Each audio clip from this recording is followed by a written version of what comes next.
जय शिव शंकर, हर हर महादेव। जय गौरा मैया। सबको मेरा राम राम। आइए महाशिव पुराण की कथा सुने। सावन का महीना है। सावन के महीने में महादेव जी की कथा सुनने से बहुत लाभ मिलता है, क्योंकि ये सावन का महीना ऐसा ही है जो इसी में महादेव जी बहुत प्रसन्न रहते हैं।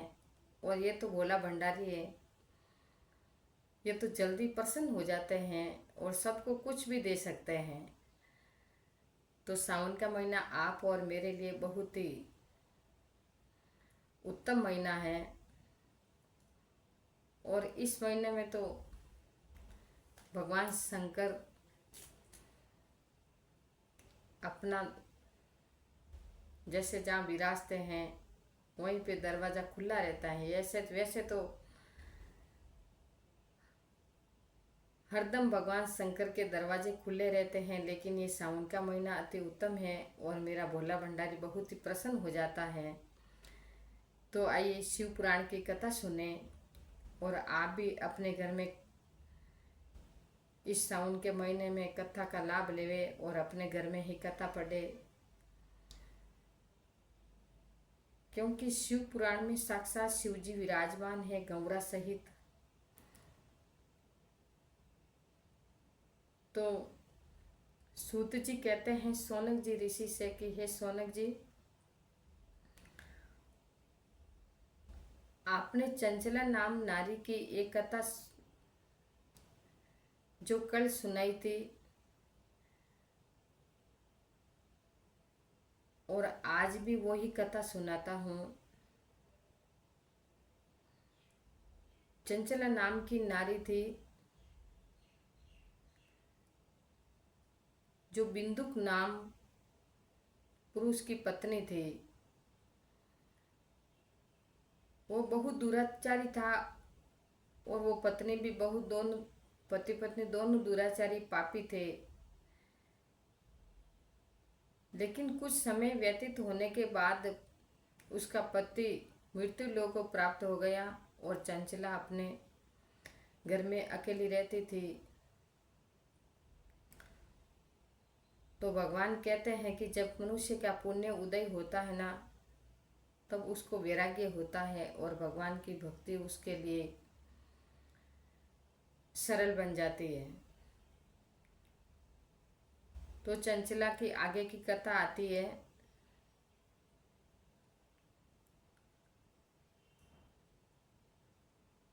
चंचला शिव पुराण सुन रही थी, ब्राह्मण देवता सुना रहे थे।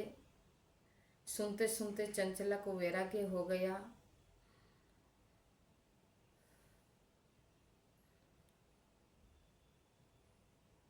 निश्चय ही ज्ञान और वैराग्य के साथ निश्चय ही प्रकट होती हैं। तत्पश्चात महेश्वर के अनुग्रह से दिव्य मुक्ति प्राप्त होती है, इसी में संशय नहीं है। ब्राह्मण देवता चंचला को समझाते हैं कि हे चंचला, भगवान शिव के दिव्य मुक्ति प्राप्त होती है, इसी में कोई संशय नहीं है। जो सच्चे मन से भगवान शिव की आराधना करते हैं उसके लिए इसी में संशय नहीं है। जो मुक्ति से वंचित हैं उसे पशु समझना चाहिए, क्योंकि उसका चित्त माया के बंधन में आसक्त है। वह निश्चय ही संसार बंधन से मुक्त नहीं हो पाता है।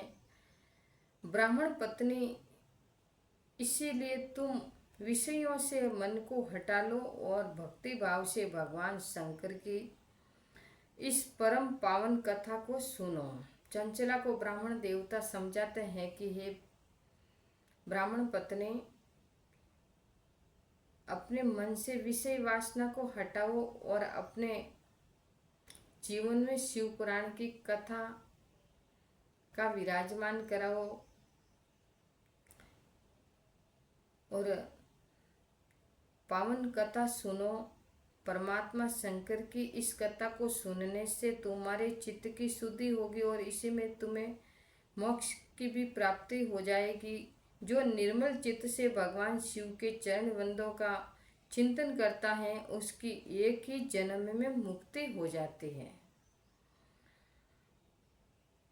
यह मैं तुमसे सत्य सत्य कहता हूँ। सूत जी कहते हैं कि हे सौनक जी, इतना कहकर से वे श्रेष्ठ शिव भक्त ब्राह्मण चुप हो गए। उनका हृदय करुणा से आर्द्र हो गया था। वे शुद्ध चित्त महात्मा भगवान शिव के ध्यान में मगन हो गए। तदनंतर बिंदुक की पत्नी चंचला मन ही मन प्रसन्न हो उठी। ब्राह्मण का युक्त उपदेश सुनकर उसके नेत्रों में आनंद के आंसू छलक आए थे। वह ब्राह्मण पत्नी चंचला हर्ष भरे हृदय से उन श्रेष्ठ ब्राह्मण के दोनों चरणों में गिर पड़ी और हाथ जोड़कर चंचला कहने लगी, मैं कृतार्थ हो गई हूँ। तत्पश्चात उठकर वैराग्य युक्त उत्तम बुद्धि वाली वह स्त्री जो अपने पापों के कारण आतंकित थी, उन महान शिव भक्त ब्राह्मण से हाथ जोड़कर गदगद वाणी से चंचला बोली। चंचला ने कहा, ब्राह्मण शिव भक्तों में श्रेष्ठ स्वामिन, आप धन्य हैं, परमार्थदर्शी हैं और सदा परोपकार में लगे रहते हैं, इसीलिए श्रेष्ठ साधु पुरुषों में प्रशंसा के योग्य है आप। साधु में नरक के समुद्र में गिर रही हूँ, आप मेरा उद्धार कीजिए, उद्धार कीजिए। पौराणिक अर्थ तत्व से संपन्न जिस सुंदर शिव पुराण की कथा को सुनकर मेरे मन में संपूर्ण विषयों से वैराग्य उत्पन्न हो गया है, उसी इस शिव पुराण को सुनने से के लिए इस समय मेरे मन में बड़ी श्रद्धा हो रही है। सूत जी कहते हैं कि हे सौनकादिक, ऐसा कहकर हाथ जोड़ उनका अनुग्रह पाकर चंचला उस शिव पुराण की कथा को सुनने की इच्छा मन में लिए हुए ब्राह्मण देवता की सेवा में तत्पर वहां रहने लगी। तदनंतर शिव भक्तों में श्रेष्ठ और शुद्ध चित्त वाले उन ब्राह्मण देव ने उसी स्थान पर उस स्त्री को शिव पुराण की उत्तम कथा सुनाई। इसी प्रकार उस गोकर्ण नामक महाक्षेत्र में उन्हीं श्रेष्ठ ब्राह्मण ने से उसने शिव पुराण की वह उत्तम परम कथा सुनी जो भक्ति, ज्ञान और वैराग्य को बढ़ाने वाली है तथा मुक्ति देने वाले भी हैं। उस परम उत्तम कथा को सुनकर वह ब्राह्मण पत्नी अत्यंत कृतार्थ हो गई। उसका चित्त शीघ्र ही शुद्ध हो गया। फिर भगवान शिव के अनुग्रह से उसके हृदय में शिव के सगुण रूप का चिंतन होने लगा। इसी प्रकार उसने भगवान शिव में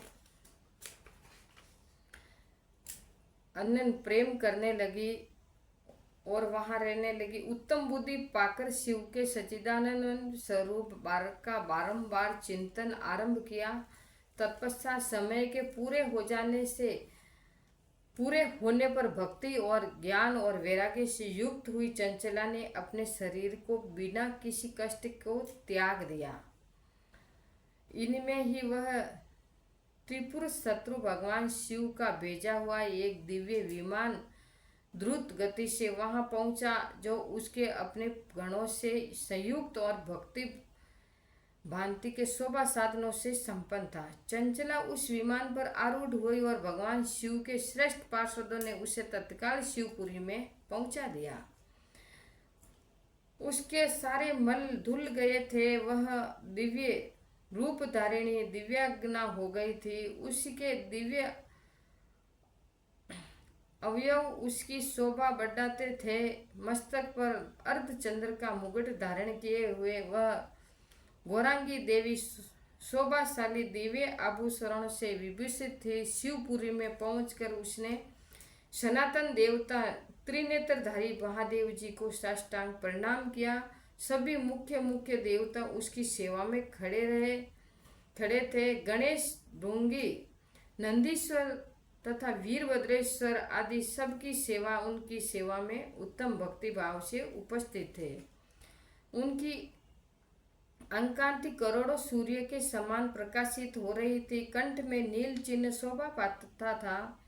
5 मुख्य और प्रत्येक मुख में 3-3 नेत्र थे। मस्तक पर अर्धचंद्राकार मुकुट शोभा देता था। उन्होंने अपने वामांग भाग में गौरी देवी को बिठाकर रखा था, जो विद्युत पुंज के समान प्रकाशित थी। गौरीपति महादेव जी की कांति कपूर के समान गौर थी। उसका शरीर सारा श्वेत भस्म से भाषित था। शरीर पर श्वेत वस्त्र शोभा पा रहे थे। इसी प्रकार परम उज्ज्वल भगवान शंकर